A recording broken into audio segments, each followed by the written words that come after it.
traders, FX Pip Collector here. Today is Monday, November 25th, and this is my recap of the top viewed videos of the day. And the Euro US dollar came in number 3 today, so we're going to do a quick recap on the 1 hour time frame. If you didn't see my full top down analysis on the pound dollar, make sure you check out the video linked at the end of this video over here. But also, don't forget to check out my website, fxpipcollector.com, if you'd like to get access to my swing trade setups, my daily members only live streams on Zoom, and my 34 video trading course all included for only $30 per month.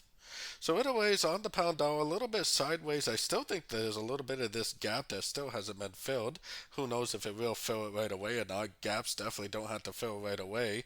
To me, it looks pretty impulsive up, either wave A or 1. This definitely is looking corrective down, either wave B or wave 2. I think we're going to get another push up. The question is that if it's a wave 3, it might go up and take out the high, which will definitely turn me into a buyer long term. On the other hand, it definitely still could be a wave C, which would be a crescent to this last push down.